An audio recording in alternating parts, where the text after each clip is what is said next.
Muy bien, pues el día de hoy estamos iniciando una otra etapa, porque la dirección que después de esta larguísima serie de las dos simientes, la dirección de Dios para nosotros ha sido sobre enseñarnos, edificarnos en el amor, pero en el amor primeramente, en ese primer amor que es el de Dios, ese primer amor con el que Él nos ama primero. Por lo tanto, nosotros, cuando dice ahí en Apocalipsis que Dios tiene contra nosotros, contra su iglesia, que hemos dejado el primer amor, es que no estamos recibiendo el amor de Dios, porque Él nos ama primero. No quiere decir que ya dejamos de sentir bonito o mariposas en la panza, no quiere decir que ya nuestras acciones son diferentes.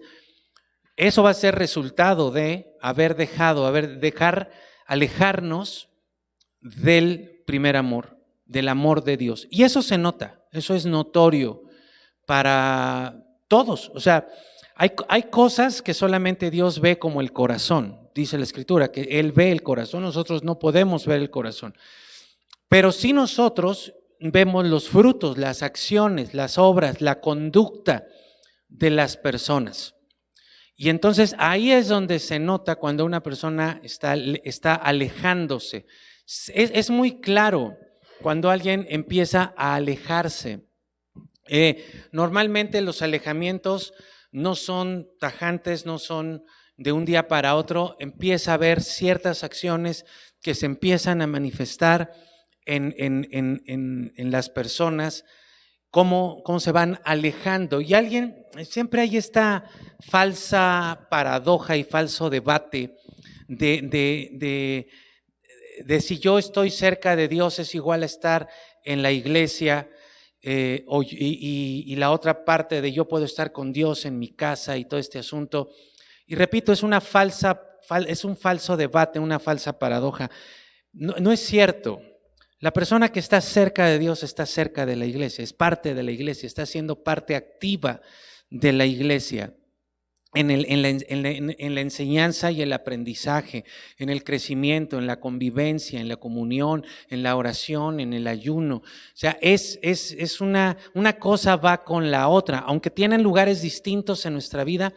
Una cosa va con la otra. Por eso, la persona que está en su primer amor, o sea, en el amor de Dios con el que Él nos ama siempre, se nota, aunque tenga dificultades, aunque tenga batallas, aunque tenga luchas, aunque enfrente adversidades, se nota que está cerca de esa fuente del primer amor a través de su conducta, a través de su acercamiento en la iglesia, a través de su servicio, a través de su disposición, a través de su crecimiento. Y esto no quiere decir que seamos perfectos, podemos fallar y podemos fallar garrafalmente, pero lo que sí quiere decir es que ante cada falla que tenemos, nosotros volvemos a ese primer amor y regresamos y regresamos y regresamos. No para volver a fallar en lo mismo, porque hemos aprendido ya de qué nos libró Jesucristo, ¿cierto o no? ¿De qué nos libró Jesucristo? Del pecado, ¿verdad?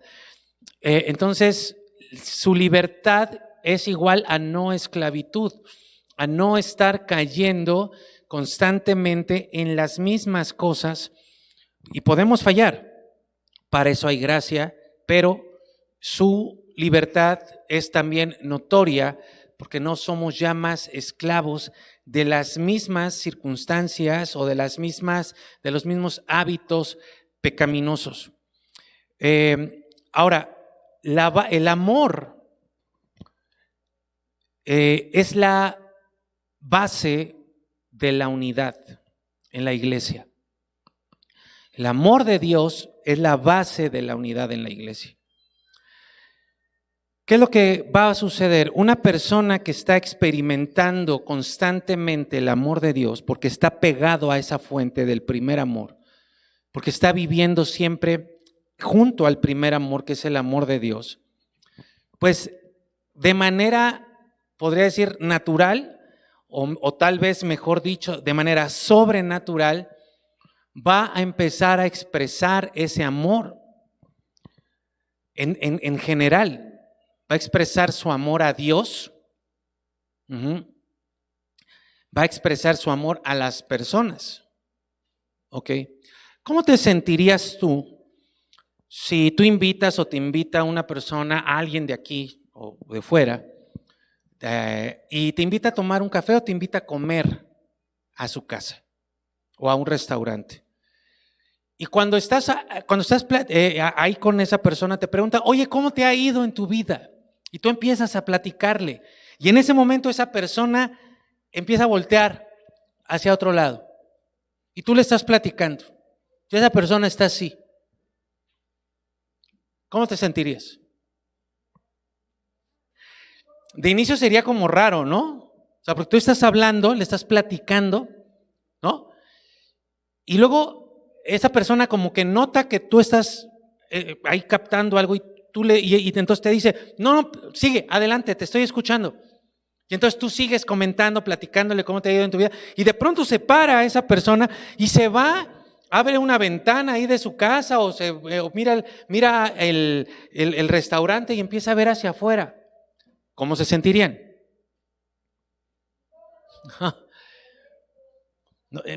Sería muy, muy feo, ¿no?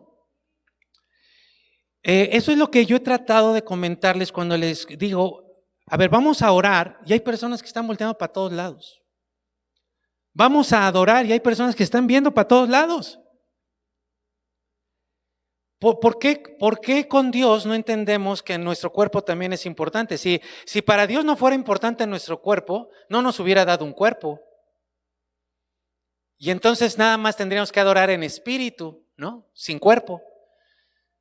Pero toda la Biblia está llena de instrucciones y de ejemplos de cómo tenemos que, incluso hay cosas muy concretas como aplaudir, como gritar, como saltar. Yo les voy a pedir por favor a todos aquí que salten en su espíritu. Ahora, salta en tu espíritu, mi querido ángel. Tú que eres un ángel, salta en tu espíritu. No se puede. Para que hagas saltar tu espíritu necesitas hacer saltar tu cuerpo, porque tu cuerpo es el vehículo de tu espíritu. Entonces, imagínate si tú te molestarías, te ofenderías porque una persona estuviera volteando a otro lado, interesado en otras cosas, que no sea tú. ¿Para qué te invitó? ¿Para qué fuiste? ¿Te enojarías? Tenemos que tener una conciencia de que Dios es una persona mejor que nosotros, más que nosotros, pero sigue siendo una persona a la cual también tenemos que demostrarle con todo lo que somos para qué venimos o para qué estamos con Él. Ya sea en privado o también en público. Entonces, la persona que no está experimentando, ¿me explico? Constantemente, con todo su ser, el amor de Dios, entonces no lo va a poder expresar, no lo va a poder externar, porque no está recibiendo el amor de Dios. Y el amor es la base de la unidad. Sin amor no puede haber unidad, o la unidad se va a ver muy afectada si no hay amor.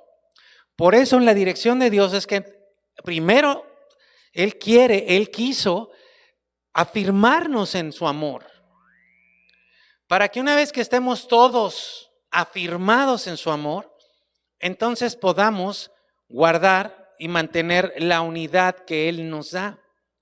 Porque si tú no estás afirmado en el amor, entonces va a haber una serie de cosas, de conductas, de pensamientos, de ideas que tú vas a empezar a desarrollar que son contrarias a la unidad de la iglesia.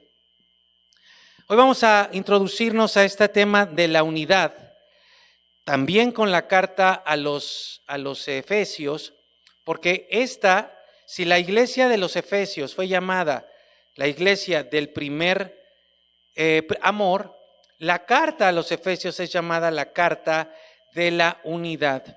¿Me ayudarías un poquito acá, por favor, precioso equipo técnico? Está como muy grande esto y voy a tener que estar moviendo. Entonces, vamos a aprender algunas cosas sobre la carta, algunas cosas más sobre la carta a los Efesios. Por ejemplo, Esta carta fue escrita en una condición muy particular de parte de Pablo, porque lamentablemente en el momento en el que él escribe esta carta, ya existía la comunidad o las comunidades de Éfeso, las comunidades cristianas, pero cuando él escribe esta carta, Pablo está encarcelado. Y algunas personas creen que por su edad él estaba en arraigo domiciliario. No es broma, es en serio, existía esta figura en Roma. Como quiera que sea, Pablo ya era un hombre de edad avanzada cuando él escribe esto y él está encarcelado. Yo espero que nunca nadie de ustedes esté encarcelado, pero debe ser una de las experiencias más aterradoras que puede vivir cualquier persona en cualquier etapa de la historia. En aquel entonces, él era encarcelado por el Imperio Romano, estaba siendo sometido por el Imperio Romano, y los soldados romanos no tienen buena fama, no tienen fama de amables o de comprensivos. En aquel entonces no existía una CNDH o CIDH, ¿no? Una Comisión Nacional o Internacional de los Derechos Humanos. Por eso es muy importante resaltar esta situación, porque ustedes han visto a personas encarceladas, no sé si han conocido a personas cercanas que hayan estado en prisión, pero cuando una persona cae en prisión, caray, casi su principal trabajo se convierte en sobrevivir, en preocuparse por él mismo, en mantenerse vivo, que no lo vayan a golpear, que no vayan a acuchillarlo, que no le vaya a caer mal a alguien, tener que soltar una cantidad enorme de dinero todos los días. Su principal objetivo y su principal misión se convierte en mantenerse vivo en medio de ese infierno. ¿Por qué menciono esto? Porque vean a Pablo. La principal preocupación de Pablo estando preso no fue él mismo. La principal preocupación de Pablo estando preso fue la iglesia. Y eso nos habla no solamente del corazón de Pablo, sino del corazón que debe existir en cada hombre y en cada mujer, en cada hijo de Dios. Les estoy mencionando, el amor es el antecedente, es la base de la unidad. Cuando tú estás experimentando el primer amor, el amor te va a brotar solo, independientemente cuál sea la condición, y te va a hacer enfocarte en los demás, en la iglesia, sin importar cuál sea tu condición. Si la estás pasando bien o si la estás pasando mal, porque Pablo amaba la obra de Dios más que su propia vida.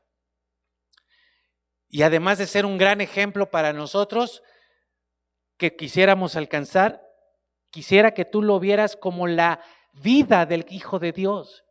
O sea, la vida de cualquier hijo de Dios, no de los grandes Pablos.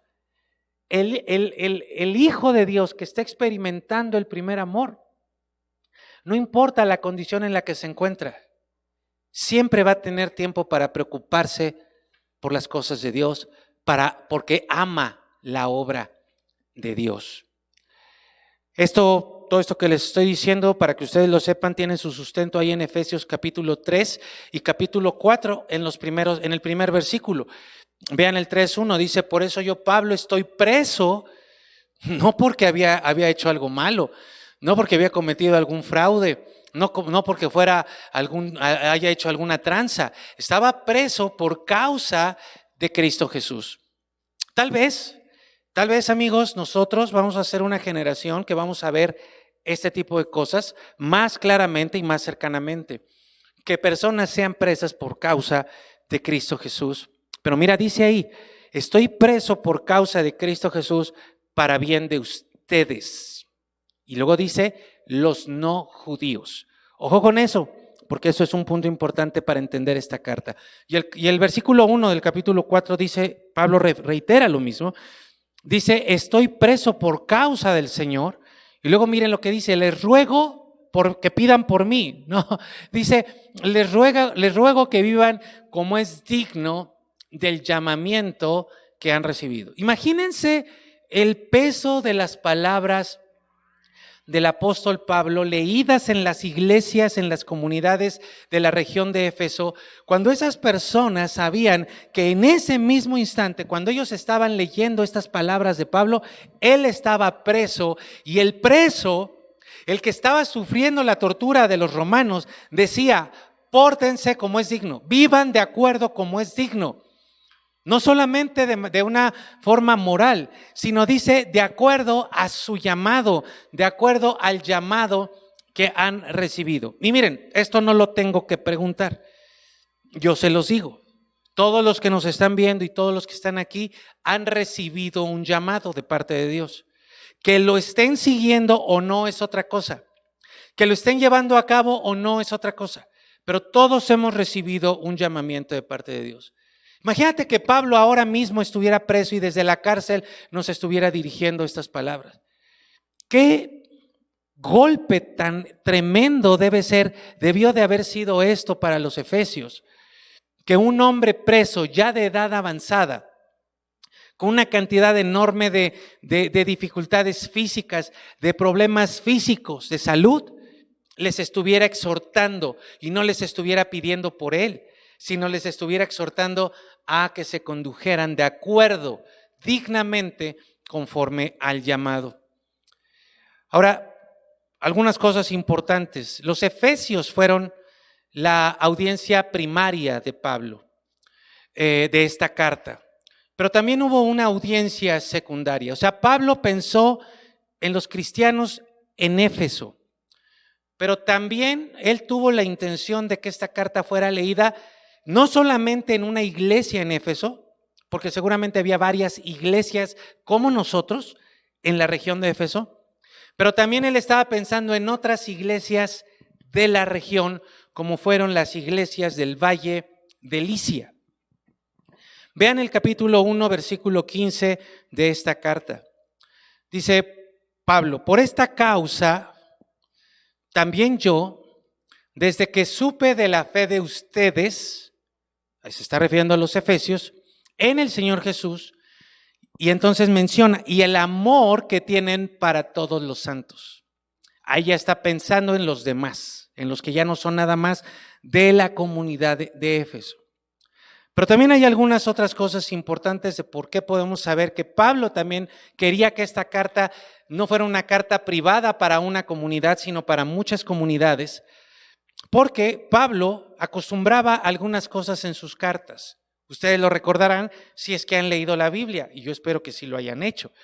Por ejemplo, Pablo normalmente mencionaba nombres de personas, o nombra algunos nombres de personas en algunas de sus cartas. Ahí podemos ver que van dirigidas hacia ciertas personas. Acá no. En la carta a los Efesios no hay nombres particulares. También él mandaba saludos a gente específica, a sus cuates más cercanos, ¿verdad?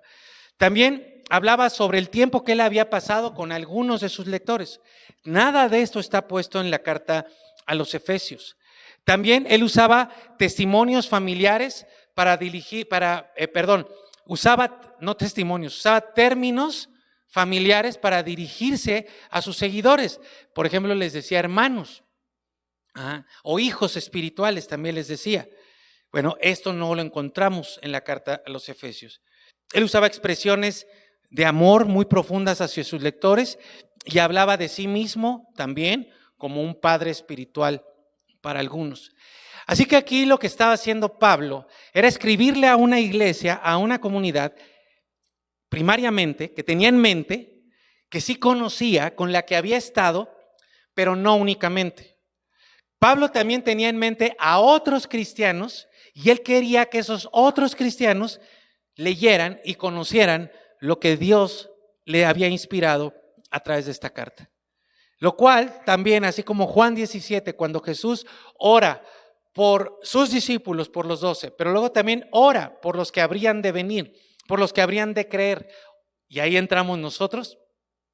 Aquí Pablo no está pensando solamente en un grupo de personas, o para decirlo todavía de mejor manera, el Espíritu Santo no le está inspirando solamente para un grupo de personas, sino le está inspirando para muchos otros cristianos que, aunque él no conocía, tenían que recibir el mensaje de Dios.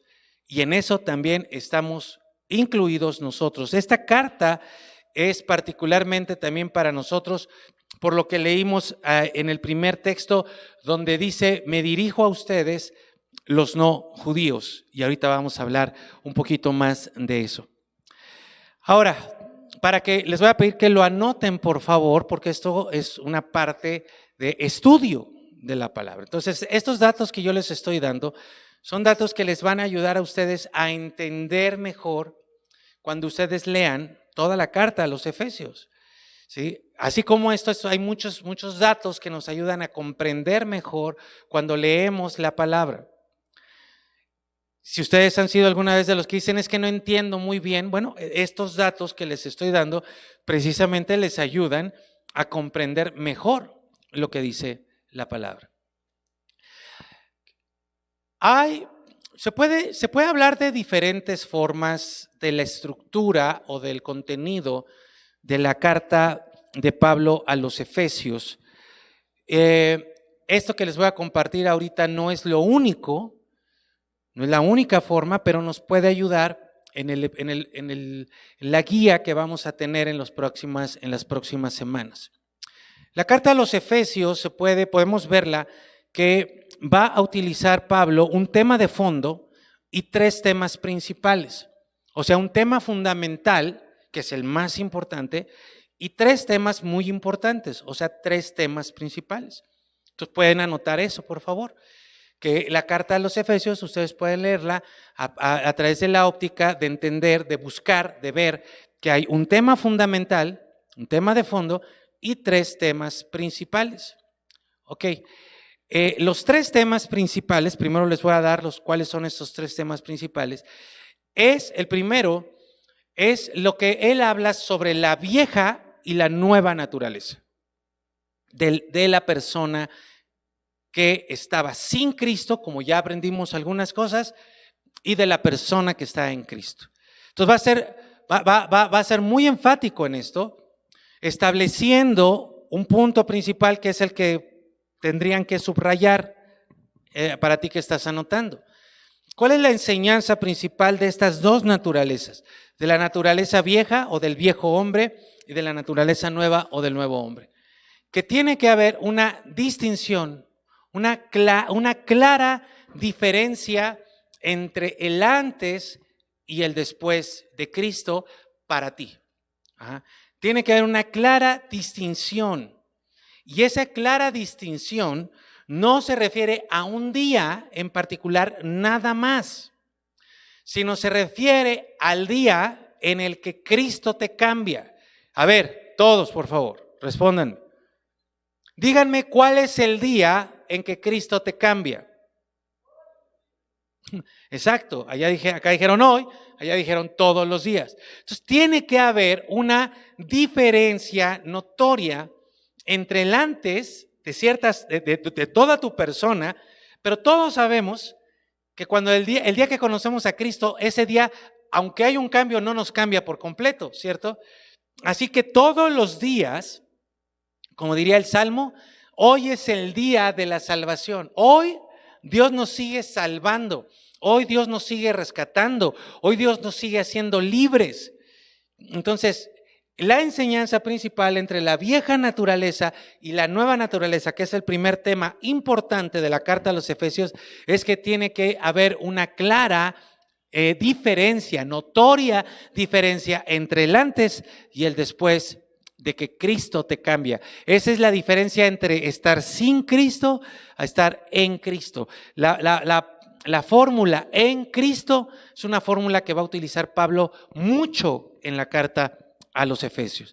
El segundo tema importante, y esto ahorita lo vamos a ver con mayor detenimiento, es la tensión étnica y racista o racial.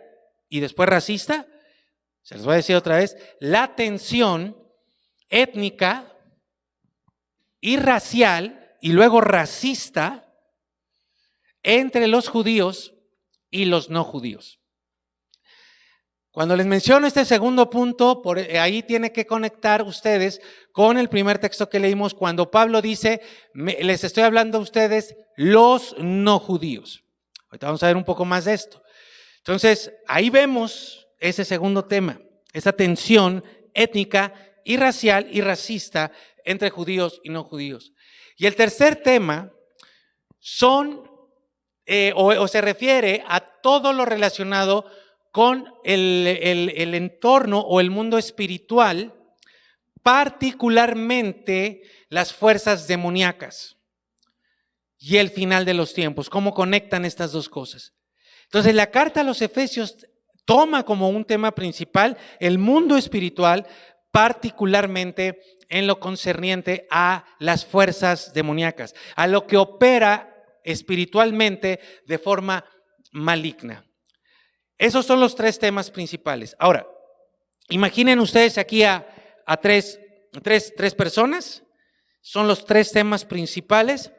Ahora, esta bonita lona que tenemos aquí es el fondo, ¿sí? Entonces, estos tres temas principales, ustedes y yo debemos entenderlos enmarcados con el tema fundamental que maravillosa y sorpresivamente es el reino de Dios. El tema fundamental es el reino de Dios. ¿Por qué digo sorpresivamente? Muchos de ustedes dijeron, ¿cómo que el reino de Dios? Si eso solamente lo habló Jesucristo, ¿verdad? Bueno, esa es la razón por la que es sorpresivo. Cuando uno estudia un poquito más a fondo se da cuenta que normalmente se enseña que el reino de Dios es un tema que obedece o que se reduce a los evangelios, pero nos sorprendemos, por lo menos pongan cara de sorprendidos, aunque no estén sorprendidos. Gracias. Nos sorprendemos cuando encontramos que Pablo desarrolla también muchos elementos sobre el reino de Dios. Ahora, es importante que ustedes lo vean así. El tema fundamental, ya sea así que enmarca o como cimiento de los tres temas principales, es el reino de Dios. Es ese tema lo que hace que la carta a los Efesios sea llamada la carta de la unidad. Porque todo lo que Dios va a hacer, está haciendo, está haciendo y va a hacer, es precisamente reunir, podríamos decir, a todo el que se deje reunir, precisamente en el reino de Dios, que va a ser para toda la eternidad. ¿Cuál fue la predicación de Jesucristo? ¿Se acuerdan qué predicó Jesucristo? Que el reino de los cielos o el reino de Dios se había acercado. Entonces fue el principio, su predicación, la predicación de Jesucristo fue el principio del conocimiento del reino de Dios en la tierra. Pero lo que vamos a encontrar acá es la continuidad o la continuación de la obra del reino de Dios después de Jesucristo. ¿Qué es lo que está sucediendo? ¿Qué es lo que está haciendo Dios con su iglesia y con el mundo entero? Así que el reino de Dios es el tema fundamental. Pero ahora, nosotros al acercarnos a la carta de Pablo a los Efesios, al acercarnos a la palabra de Dios, al acercarnos a Dios y al acercarnos al tema del amor, al tema de la unidad, nosotros nos vamos a encontrar con un problema. Les voy a pedir que escriban así, con un problema y una paradoja. Ahí tú lo puedes escribir, un problema y una paradoja con respecto a concretamente la unidad. Un problema que enfrentamos todos los seres humanos, no solo los cristianos. En los cristianos se acentúa esto, pero nos enfrentamos a un problema y a una paradoja con el tema concretamente de la unidad. Entonces, repito, esto es concerniente a todas las personas, a todo el mundo, pero particular y concretamente a los cristianos. Vamos a ver primeramente el problema. Y el problema que nos enfrentamos todas las personas y los cristianos, Podemos verlo como dos caras de una moneda. Vamos a ver la primera parte, el primer lado. El primer lado del problema que nos enfrentamos al acercarnos a la unidad es que nosotros, el ser humano, se encuentra separado de Dios. Entonces, miren esto, porque si yo les pregunto a ustedes, ¿qué nos enseña Dios? Y se los puedo preguntar aún a la gente de allá afuera y sé que me van a responder. Si yo les pregunto a ustedes, ¿qué nos enseña Dios? ¿La división o la unidad? ¿Qué me van a decir ustedes? La unidad. Eso lo sabemos. Entonces, fíjense nada más qué impresionante es esto, porque obviamente Dios es un Dios de unidad. Nos va a enseñar unidad. Él es el creador de la unidad. ¿Y qué fue lo primero que hizo el diablo? Atacar esa unidad. Y lo primero que hizo fue separar al ser humano de Dios. Y es exactamente de donde venimos en nuestra serie de mensajes.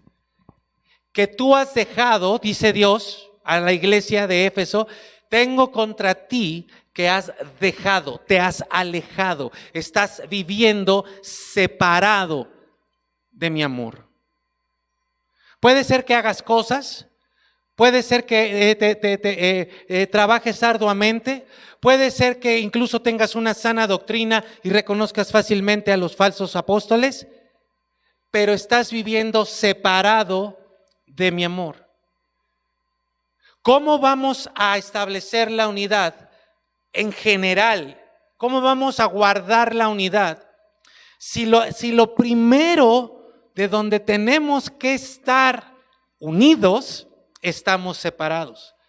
Por eso la base de la unidad es el amor.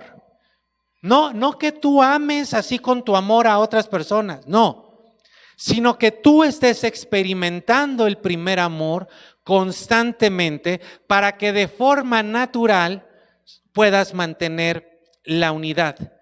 Pero estamos separados de Dios.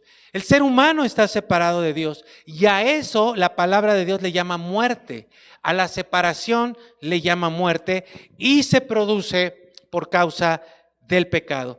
O sea, seamos claros y crasos, tal cual es. La razón por la que una persona está separada, se aleja del amor de Dios, ténganlo claro, es el pecado, es su pecado. O sea, no hay otra cosa que separe, que haga que una persona viva alejada del amor de Dios. Es su pecado. Una persona que no está experimentando el primer amor es porque hay pecado en su vida. Ahora, podría regresar fácilmente. ¿Cómo? A través del arrepentimiento. Pero eso es lo que no quiere la gente, cambiar. La gente no quiere arrepentirse. Si se arrepintiera, estaría viviendo en ese momento el primer amor, pero no quiere cambiar. Génesis capítulo 2, versículo 16, vemos el inicio de esto, simplemente para que lo tengamos bien claro y establecido. Dice, y mandó Jehová Dios al hombre diciendo, la única ley que había, de todo árbol del huerto podrás comer, de todos. 17, mas del árbol de la ciencia del bien y del mal no vas a comer. Un solo mandamiento, una sola prohibición, porque el día que de él comieres te vas a separar de mí. Vas a dejar de recibir mi amor. Ya no vamos a estar en unidad. El día que de él comieres, ciertamente morirás. No lo entiendas como que va a dejar de existir, porque no dejó de existir Adán, no dejó de existir Eva. Entiéndelo como el día que me desobedezcas, el día que rompas el mandamiento, el día que comas de ese fruto, te vas a separar de mí.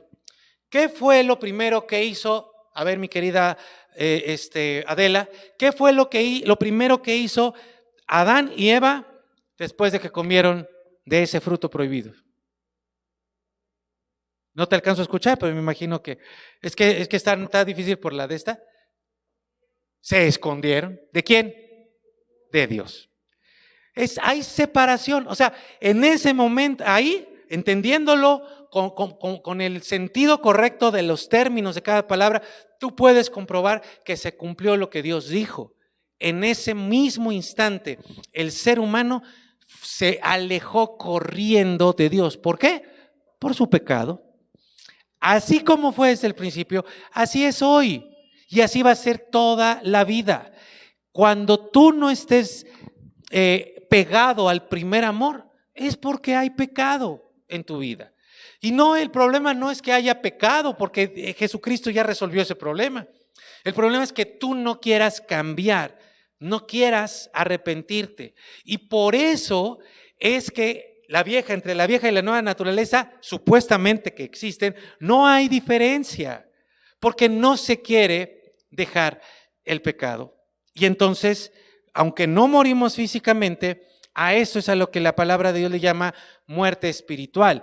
¿Por qué? Porque vivimos separados de Dios. Ese es el primer problema al que nos enfrentamos. Que si nosotros no caminamos la ruta del arrepentimiento constantemente, vamos a estar separados de Dios. Y la segunda parte o la segunda cara de este mismo problema es que no solamente estamos separados de Dios por el pecado, recuerda esto y reafírmalo ahí en tu apunte, sino que cuando nosotros pecamos, también nos dividimos nosotros mismos, nos fragmentamos, ¿sí? Hay 2 o 3 o 4 yos, y como película de suspenso psicológico, andamos con un montón de personalidades, ¿sí? Andamos en la bipolaridad, a veces muy bien, a veces muy mal, precisamente porque estamos fragmentados, estamos divididos. Y la palabra de Dios da muestra de esto, cómo esto le ha afectado a todos los más grandes héroes de la fe, incluyendo al mismo Pablo. Miren Romanos capítulo 7, versículo 18. Vean esta fragmentación en la persona. Y yo sé que en mí, escribía Pablo, esto es en mi carne, ahí está fragmentado, no mora el bien, porque el querer el bien está en mí. ¿En dónde? En su espíritu. Y ahí está esa fragmentación, pero no está el hacerlo, caray, porque no hago el bien que quiero, sino el mal que no quiero, eso hago. Todos estamos en esta, todos sabemos lo que tenemos que hacer, todos, incluso yo puedo creer de todos ustedes que quieren hacer lo que Dios dice. El problema está en que hacemos lo que no queremos y que lo que sabemos que no debemos de hacer, eso es lo que terminamos haciendo. ¿Ven ahí la fragmentación? Una fragmentación que puede variar nada más entre uno y otro, cuánto más está fragmentado el otro que yo. Pero todos luchamos con esto. Y también Santiago 1:8. El hermano carnal de Jesús. O sea, Santiago no solamente vio a Jesús, lo conoció en persona. Él fue su hermano carnal. Él jugó con los juguetes de Jesús, le pateó los carritos a los perritos de Jesús. O sea, seguramente se durmió en el cuarto con Jesús. Y ni así Santiago, porque decía, la persona, el hombre de doble ánimo, es inconstante en todos sus caminos. Y miren, es bien interesante este texto cuando utiliza la palabra ánimo. Ahí lo pueden anotar para que ustedes lo tengan bien claro. La palabra ánimo es la palabra, bueno, doble ánimo en el original es una sola palabra, una palabra compuesta. Se las voy a decir, pero no creo que la puedan anotar. Es la palabra dipsujos, dipsujos, con D de dedo, dipsujos con J. Y esta palabra es una palabra compuesta que quiere decir la persona de dos almas. Y cuando dice la palabra, la persona de dos almas, se está refiriendo a que tiene por lo menos un doble sentimiento, o un doble pensamiento, o una doble voluntad. Ajá. Pero también quiere decir de dos espíritus, la persona de dos espíritus, y también quiere decir la persona de dos personas. O sea, lo que les decía hace rato, la maldad nos fragmenta de tal manera que esas enfermedades psicológicas que escuchamos hoy, realmente todos las tenemos. Todos somos bipolares. Todos tenemos un grado de maníacos, de obsesivos, de compulsivos por causa del pecado, porque nos fragmenta, ¿sí? Y nos hace estar bien en unos momentos y en otros momentos ser unos monstruos. Nos hace ser o personas que buscamos a Dios con todo nuestro corazón y al día siguiente buscar el pecado con toda nuestra alma. Un día amar a Dios y al otro día odiar a nuestros hermanos o no interesarnos en lo absoluto. Esos dos, mejor dicho, esas dos son las caras del problema que enfrentamos. Separación de Dios y separación o división o fragmentación de nuestra persona. Pero también les hablé de una paradoja. Hay una paradoja que también enfrentamos en cuanto al tema de la unidad. Y esta paradoja es que todas las personas, todo el mundo, pero principalmente los hijos de Dios, sabemos que la unidad es buena. Que lo mejor que nos puede pasar en la vida es la unidad, es estar unidos, que es lo mejor. Lo sabemos, pero paradójicamente, constantemente vamos en contra de la unidad. La estamos destruyendo, igual que nosotros, la estamos fragmentando. No la cuidamos, al contrario, vamos en contra de la unidad. O sea, estamos constantemente yendo más en el sentido de la división, en el sentido de la fragmentación, que en el sentido de la unidad. Quiero escucharles, yo tengo algunos ejemplos, pero quiero escucharles a ustedes, si me lo pueden decir así con toda su fuerza, porque con el cubreboca no los vamos a escuchar, pero quisiera escucharles rápidamente a ustedes, que nos dijeran, hacerles esta pregunta y que ustedes nos pudieran ayudar. También allá en casa, por favor, si quieren decirlo también con voz alta. ¿Cuántas cosas, amigos y hermanos, cuántas cosas, así entre nosotros, en general, en tu familia, en tu trabajo, contigo, aquí en la iglesia, cuántas cosas son causa de división entre dos o más personas? Díganme algunas de esas causas. Dinero. ¿Cuál? ¿Diferencia? O sea, ¿cuál es la causa de esas diferencias? ¿Por qué nos dividimos? Por orgullo. Por creencias. ¿Qué más? ¿Por qué? Envidias. Celos. ¿Cuál? Por apariencias físicas. Muy bien. ¿Qué más? ¿Qué dirían ustedes aquí? ¿Por qué? Pensamientos. Por pensamientos. ¿Qué más? Estatus. ¿Ok? Por prejuicios. Muy bien. Miren, yo escribí, muy bien, muchas gracias. Yo escribí que nos separan las percepciones, ¿no? ¿Cómo nos percibimos? ¿Nos cae bien? ¿Nos cae mal? Desde ahí nos pueden separar.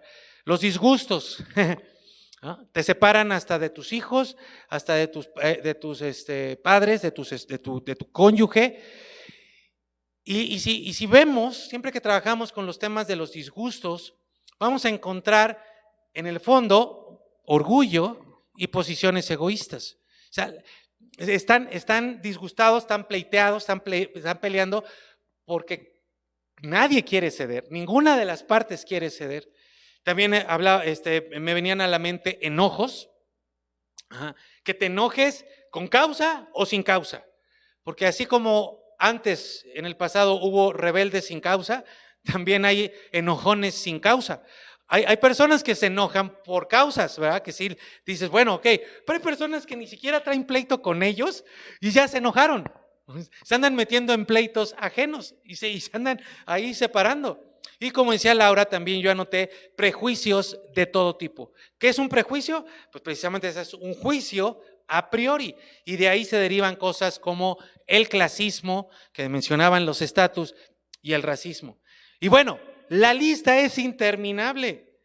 Por eso les menciono que es una paradoja, porque aunque todo el mundo, todos sabemos que la unidad es buena, Tenemos montones y montones de causas que dejamos entrar en nuestra mente, en nuestro corazón, o que incluso tú mismo produces, que van más en favor de la división que de la unidad. Ahora, esto, gracias a Dios, no le toma por sorpresa ni le es desconocido a nuestro Señor y Salvador Jesucristo. Y algo muy importante para nosotros hoy es darnos cuenta desde otro ángulo sobre la Navidad. Por cierto, hoy, por estas fechas es la Navidad. ¡Feliz Navidad! Por estas fechas nació Jesucristo. ¡Feliz Navidad! ¡Feliz Navidad a todos! Esta es la verdadera Navidad. En estos días, de hecho, por ahora nació, pudo haber sido un 19 de septiembre. Que Jesús, con razón, tanto terremoto el 19 de septiembre, pues cómo no, si nació nuestro Creador. De verdad, la tierra celebra y se mueve y se sacude y su iglesia permanece segura, aunque la tierra celebra. Gloria a Dios. Jesús nació, fíjense qué tema tan bonito a propósito de la Navidad. Jesús nació en un tiempo de extrema división en todo el mundo. Ojo con esto, por favor. Jesús eligió nacer en un tiempo, en una región de extrema división en todo el planeta y con un intento de unificación mundial. Lo cual también parecería contradictorio, pero no lo es.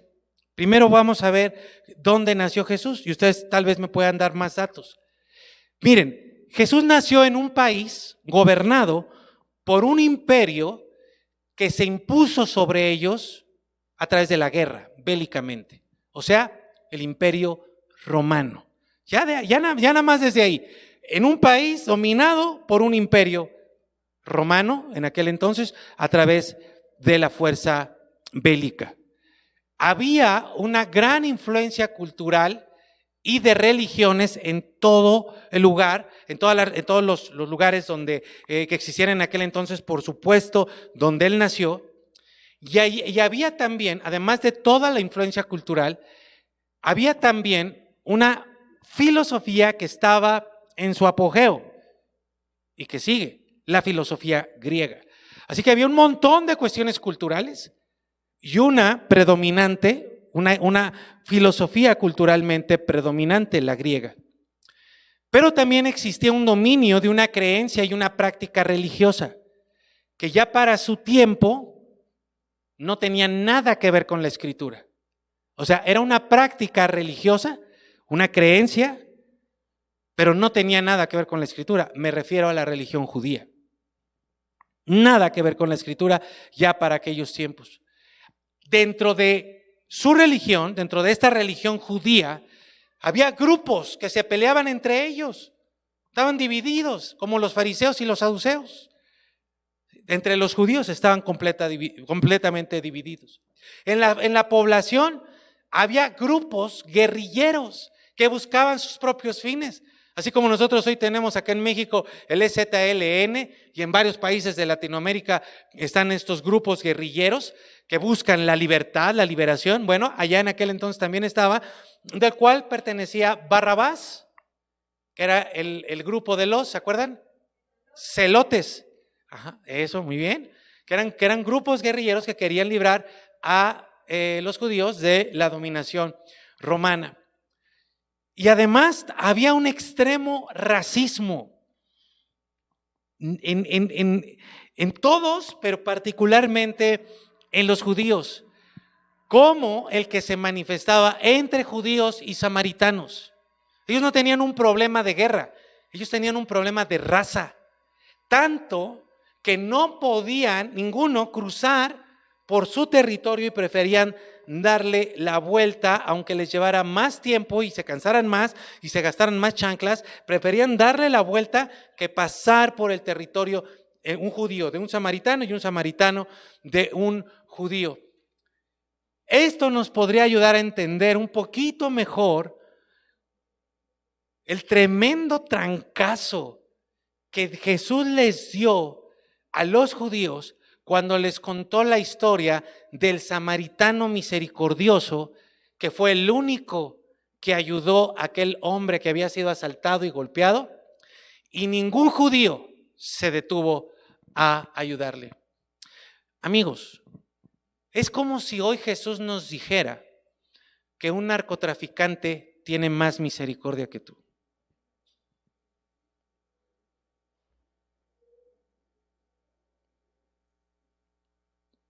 Que tú que eres cristiano y que dices conocer a Dios. Algo por ahí sería. Así déjenme utilizar esta palabra, de violento es el mensaje de la historia del samaritano, por el enorme racismo que existía. Ajá. Ahora, el verdadero amor está por encima de todo. El verdadero amor, que es el amor de Dios. El verdadero amor está por encima de todo esto que acabo de mencionar, de creencias, de tradiciones, de filosofías, de prejuicios, de enojos, de envidias y de todas las ideas separatistas que traemos. Y el verdadero amor está por encima de todo eso y produce unidad a través de nosotros. No además de nosotros, sino a través de nosotros. Por esto que les acabo de decir, ¿sí me entendieron? ¿No me entendieron? Díganme sí o no. ¿No me entendieron? Ok. Respóndanme todos, por favor, se los ruego. El verdadero amor, que es el amor de Dios, está por encima de todo lo que acabo de mencionar, de todas las envidias, de todos los prejuicios, de todos los enojos, de todas las tradiciones, de todas las creencias y de todas las ideas o acciones separatistas que tenemos. Y precisamente por eso es que el diablo quiere lograr separar, romper y dividir. ¿Por qué? Porque si nosotros estamos pegados al verdadero amor, lo que va a producir es unidad. Porque su amor, ese amor que nosotros estamos recibiendo constantemente, está por encima de todos nuestros prejuicios y de todas nuestras ideas separatistas, de todas. Y va a producir unidad, no además de ti, sino a través de ti. O sea, la persona que está viviendo en el amor de Dios, ese amor de Dios vence, cubre y vence todas las ideas, toda la fragmentación que traemos, porque estamos pegados a Él. Y cuando estamos unidos a ese amor, toda la fragmentación que nosotros tenemos se sana y entonces ese amor produce unidad a través de nosotros, no además de nosotros, a través de nosotros. Por eso el que verdaderamente está viviendo en la fuente del amor no puede, no es que no quiera, es que no puede decir yo no me puedo llevar bien con él o con ella o con este o con aquel. No pasa por su mente el voy a la iglesia a ver a Dios, no a convivir con las personas. No pasa por su mente una sola sombra de idea de división en ningún área de su vida. Porque el amor es la base de la unidad, pero el amor de Dios que nosotros estamos recibiendo. Y cuando estamos unidos a Dios, aunque el pecado nos separó, me arrepiento y me uno a Dios, su amor constante en mí va a producir unidad a través de mí. No además de mí, sino a través de mí. O sea, el amor de Dios me va a impulsar a ir exactamente a donde Dios fue, al ser humano. Me va a impulsar a meterme con las personas, con todas, con todas. Díganme cuál es el tipo de personalidad con el que Dios se lleva. Su amor a través de nosotros produce exactamente lo mismo. Y por eso el amor de Dios rompe con los grupitos. Y por eso su amor nos hace que todos seamos nuestros mejores amigos, no solamente con los que me llevo. Porque yo me llevo con todos. Llevarte bien solo con algunos es otra idea separatista, sectaria. Porque te estás llevando con los que congenias, con los que haces química, con los que tienes cosas en común, con los que no hacen esto, con los que no hacen aquello, con los que sí hacen esto o con los que no hacen. Eso es separatista, es sectario, es divisorio. El amor de Dios no te hace hacer eso. El amor de Dios te hace llevarte con todos y buscar a todos porque te impulsa.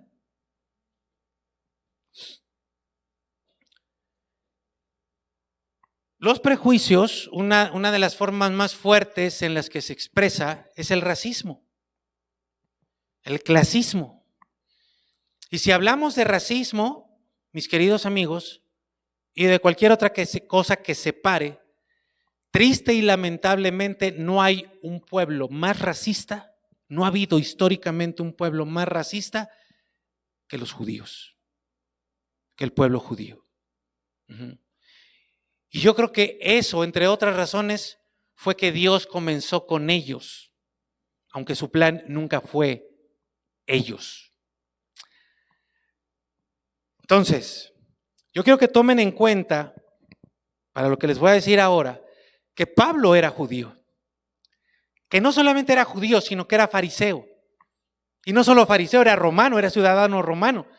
O sea que él tenía todo para causar división, la causó por mucho tiempo. Pero en la carta a los Efesios lo vemos siendo un instrumento de unidad. Mira el versículo 11 del capítulo 2. Dice, por lo tanto ustedes, que por nacimiento no son judíos.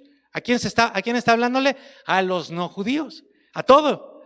Y que son llamados, podríamos decir de manera equivocada, incircuncisos, por los que desde su nacimiento han sido físicamente circuncidados, o sea, los judíos. En otras palabras, ustedes, todo el mundo, a quienes los judíos desprecian, porque no tienen la circuncisión, deben recordar esto, o sea, nosotros. En aquel tiempo, o sea, hubo un antes, cuando ustedes estaban sin Cristo, nosotros. Vivían alejados de la ciudadanía de Israel, no de la judía, de la de Israel espiritual. Y eran ajenos a los pactos de la promesa de su palabra. Vivían en un mundo sin Dios y sin esperanza. Esos éramos todos nosotros antes de Cristo. Estábamos alejados de Dios, estábamos ajenos a sus promesas, estábamos perdidos en una palabra. Versículo 13. Pero ahora, ven el antes y el después que se está repitiendo constantemente. Pero ahora nuestra realidad es distinta. Somos diferentes. Ahora, antes estábamos sin Cristo, ahora estamos. Antes estábamos sin Cristo, ahora estamos. ¿Sí lo están leyendo el versículo 13? Versículo 13, ¿sí? ¿Está ahí el versículo 13? Díganme sí o no, por favor. Ok, entonces antes estaban sin Cristo, ahora estamos en Cristo. Ustedes que en otro tiempo estaban lejos, han sido acercados por la sangre de Cristo. Así que la persona que se aleja hace el trabajo más difícil, porque Él ya nos acercó a su amor. Versículo 14. Ahora fíjate en esto, porque Él es nuestra paz. Y aquí ve a qué se refiere la paz de Dios. Él es nuestra paz. ¿Qué quiere decir paz? Que de dos pueblos, ¿cuáles son los dos pueblos? Los judíos y todos los demás. Hizo uno solo. Ahí tienes la base bíblica para que nadie te venga a decir que el pueblo judío es más que nosotros o que tú. Porque ya no existen judíos para Dios. Existen judíos para las Naciones Unidas y para todo el plan maligno, pero no para Dios. De dos pueblos hizo uno solo, al derribar la pared intermedia de separación. ¿Cuál era esa pared intermedia de separación?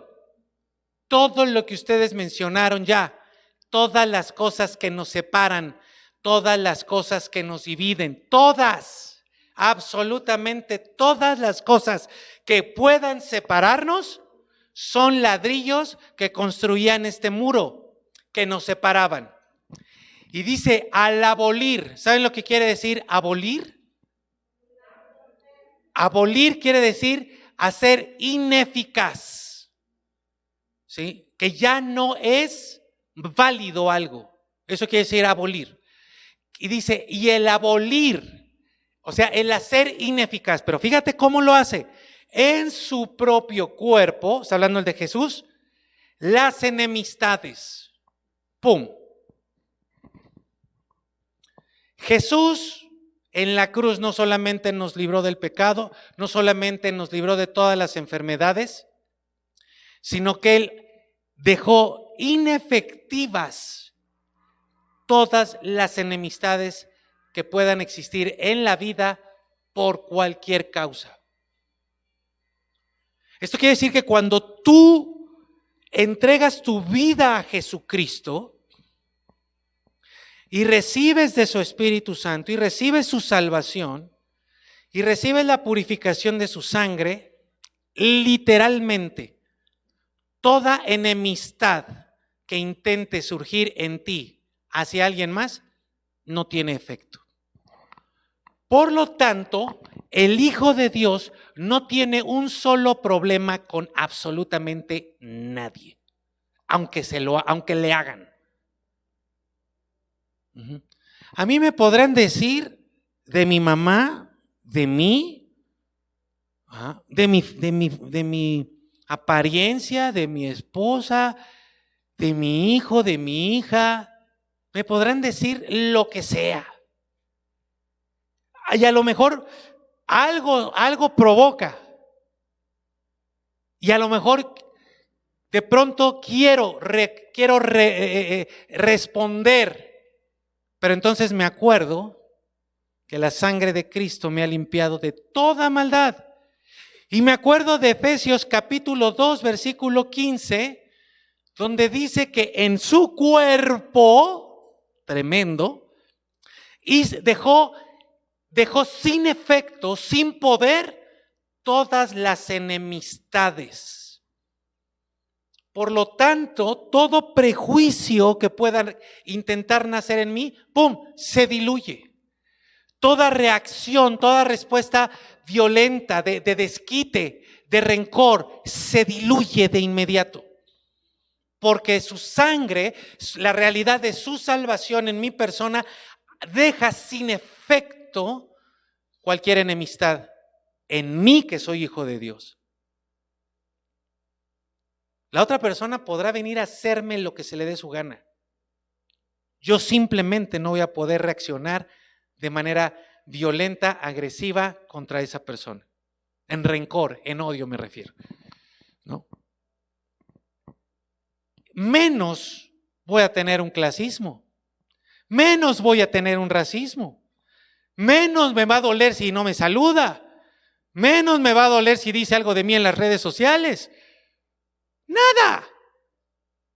Nada, porque en cuanto intenta surgir, se diluye, porque la sangre dejó sin efecto todas las enemistades. Él puso fin a la ley de los mandamientos expresados en ordenanzas para crear en sí mismo a los dos pueblos.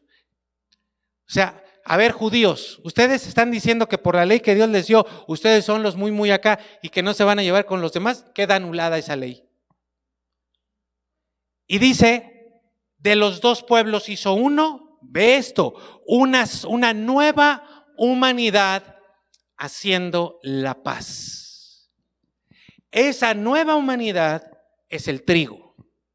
Esa nueva humanidad es la simiente de la mujer. Esa nueva humanidad es la simiente de Cristo.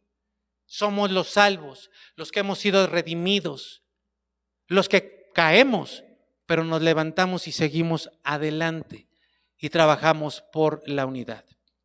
Versículo 16. Y para reconciliar con Dios a los dos pueblos en un solo cuerpo. A ver, respóndanme fuerte. ¿Dónde fue abolida toda enemistad? Díganlo fuerte, en el cuerpo. ¿De quién? ¿Para qué? Para crear un solo cuerpo. Eso es lo que está sucediendo hoy. Ese es el reino de Dios. El reino de Dios es un solo cuerpo. Por eso el que es parte del reino de Dios no piensa, no tiene un solo pensamiento separatista, no tiene un solo pensamiento de división, no tiene un solo pensamiento en nada. Ni en sí mismo, ni con su matrimonio, ni con su familia, ni con su nación, ni con su iglesia. No piensa en separarse, piensa en unirse y trabaja por la unidad. Y para reconciliar con Dios a los dos en un solo cuerpo, mediante la cruz, sobre la cual, por si no te ha quedado claro, puso fin a las enemistades. ¿Cuántos pleitos tiene el pueblo de Dios? ¿Cuántos pleitos tiene el reino de Dios? ¿Cuántos pleitos tiene el Hijo de Dios? A ver, respondan fuerte. ¿Cuántos pleitos tiene la iglesia de Cristo? Digan, uno. Con el diablo. Ese es nuestro único pleito. Con el diablo. ¿No lo dice Efesios también? Que tu lucha no es con ningún ser humano. Tu lucha, tu pleito es con el diablo. Todo tu enojo, toda tu ira, toda tu violencia, tienes que enfocarla en el diablo. A él es al que le tienes que romper el hocico. Y digo bien porque es una bestia. No a tu hermano, no a tu hijo, no a tu papá, no a tu esposo, no a tu esposa. Versículo 19. Estamos llegando al final. Por lo tanto, ustedes, les dice a los no judíos, les dice, ya no son extranjeros. Esto es una cosa, por eso Pablo estaba encarcelado, porque estaba con esta cosa, estaba con esto, con estas ideas, en medio de un mundo totalmente dividido por todas las cosas que ya les dije, pero con un intento de unificación. ¿Cuál era ese intento de unificación? Roma quería, pero por razones egocéntricas y egoístas, quería unificar a todo el mundo. El Imperio Romano quería ser el único en todo el mundo, el único que mandara. Pero el mundo estaba desintegrado, estaba dividido. Es exactamente igual que lo que está sucediendo ahora. Todo el mundo está fragmentado, todo el mundo está dividido. Todos quieren hacer lo que quieren, todos tienen su propia religión, todos quieren vivir como se les dé su regalada gana. Cada vez está más dividido el mundo. Pero hay un intento de unificación para establecer el nuevo orden mundial, como ya lo vimos. O sea, así como antes fue el Imperio Romano en aquel tiempo, pero el mundo estaba dividido. Así en los últimos tiempos, la bestia, o sea, el sistema satánico humanista está tratando de unificar a toda la humanidad, aunque todos estamos divididos. Ahí no hay unidad, ahí sí hay adoctrinamiento, ahí sí hay destrucción, ahí sí hay maldad. Ante ese falso intento de unificación, ojo con esto, se levanta la iglesia de Cristo unida desde su nacimiento.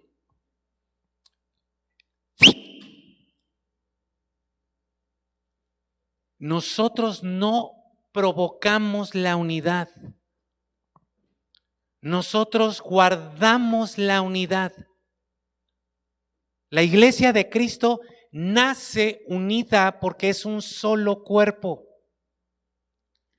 No nacemos allá todos dispersos y luego nos dicen, oigan, ustedes, a ver, ¿cuántos cristianos hay en el mundo? Únanse. No. Nacemos ya en la unidad del cuerpo de Cristo. Es el bautismo. Nos inserta en el cuerpo de Cristo. Y los que vivimos pegados en amor, en el primer amor, su amor produce en nosotros, a través de nosotros, esa unidad. Por lo tanto, el que va en contra de la unidad, sabemos que ese no es trigo, no es simiente de Cristo, es cizaña. Aunque parezca, no lo es. Regreso al texto. Dice, por lo tanto ustedes, nosotros, ya no somos hijos de vecinos, no somos extranjeros, no somos almas penantes, no somos, perdonen ustedes por la palabra fuerte, no somos bastardos, ni somos advenedizos, sino mira lo que dice ahí, a ver, ¿me ayudan a leerlo? Sino, ahí, desde ahí, ahora vamos a decir, somos, a ver, vamos a agarrarlo desde ahí, ¿listos? Vamos, dice, somos conciudadanos de los santos y de la familia de Dios. 20. Y estamos edificados sobre el fundamento de los apóstoles y profetas, y cuya principal piedra angular es Jesucristo mismo. Esa es la unidad.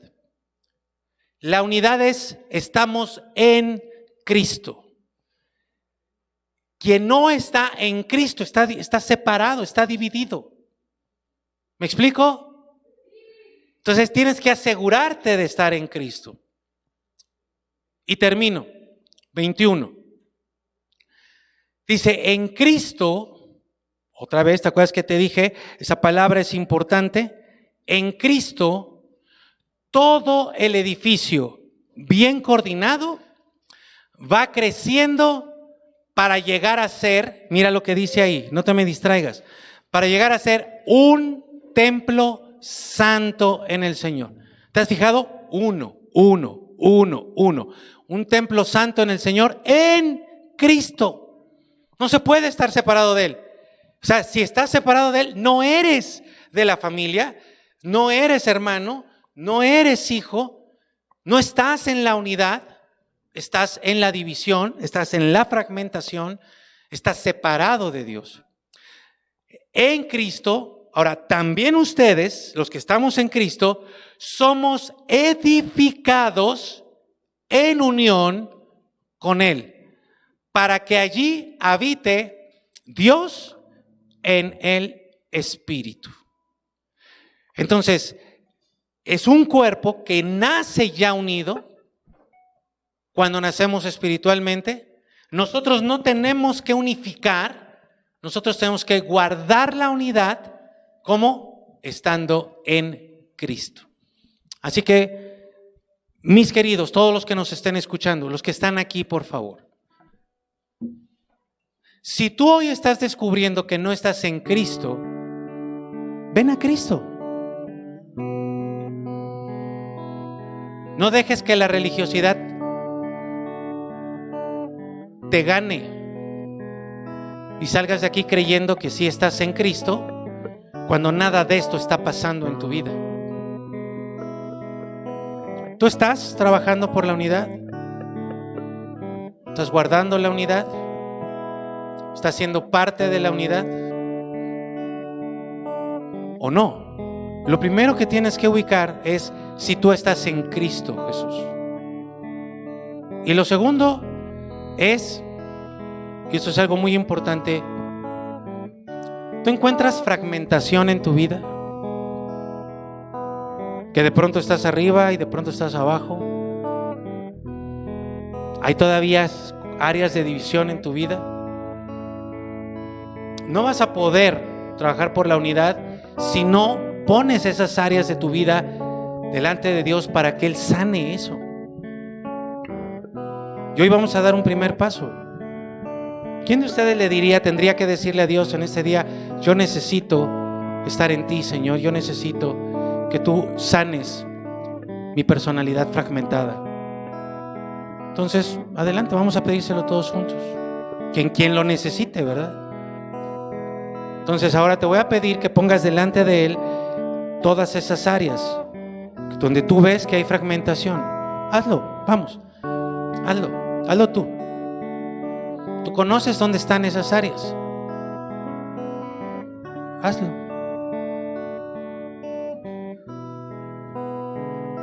Ponlo delante de Dios y dile: Señor, yo te ruego que sanes esta área de mi vida. O tal vez tengas que decirle: Señor, yo necesito ser salvo hoy. Yo necesito que tú me hagas nacer espiritualmente. Yo necesito que tú me insertes hoy a tu cuerpo. Yo quiero que hoy tú me hagas un hijo. Quiero que me hagas parte de tu familia. Porque no hay este trabajo por la unidad, este anhelo por la unidad. Yo no he nacido en tu amor. Si tú tienes el suficiente valor de reconocer eso delante de Dios y romper las garras de la religiosidad, eso va a ser maravilloso y eso lo va a reconocer el cielo ahora mismo. Y si tú eres una persona que sabes que ya estás en Cristo, pero hay áreas de fragmentación, ponla delante de Dios en este momento. Pídele a Dios que ponga unidad en tu persona, que ponga unidad en tu ser. Trabaja por eso. Hazlo. Trabaja. Lucha, no te distraigas. Hazlo. Desafortunadamente, por los tiempos, estos son minutos tan escasos. Pero Dios puede empezar a hacer ahorita un trabajo en ti. Hazlo de todo tu corazón. Pídele a Dios que una lo que el pecado dividió. Si tú has cometido, si has estado en pecado, ahora mismo pídele a Dios no solo que te perdone, sino la fuerza para alejarte de ese pecado y para que no vivas lejos de Él, de su amor, para que no solamente seas la iglesia del primer amor, sino que a través de ti Dios produzca unidad en su iglesia. Hazlo, trabaja, esfuérzate, concéntrate, enfócate. Es una lucha en este mismo momento. Lo mismo que te ha distraído siempre te quiere distraer ahora. Quieres que esto termine rápido, que ya acabe. Pero eso es parte de la lucha espiritual que se da en estos momentos, para que no se produzca en ti la unidad que Dios quiere producir en ti.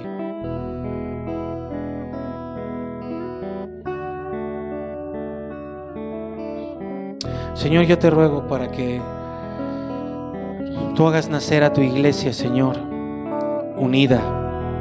Que hoy haya personas que nazcan en ti espiritualmente. Que hoy continúen rompiéndose las murallas que nos separan, que nos dividen.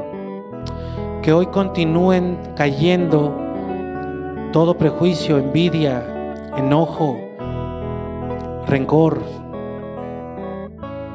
clasismo, racismo, lo que sea que haya. Que hoy pueda haber personas que nazcan en ti y que sean parte de tu iglesia unida. Unida, Señor. Produce unidad en medio de tu iglesia. Produce unidad en medio de tu iglesia, Padre. Hoy comenzamos o damos este nuevo paso. Yo te ruego, Padre, que en estos días podamos experimentar la cercanía de tu amor, de ese primer amor. Y que también podamos experimentar la unidad con tu Espíritu Santo. Y llévanos a más unidad, unidad, unidad, unidad. Te lo ruego, Padre. Yo te pido, amigo y hermano, que te asegures, que luches, que no desistas, para que hoy salgas bien unido a Cristo y al Espíritu de Dios viviendo en ti.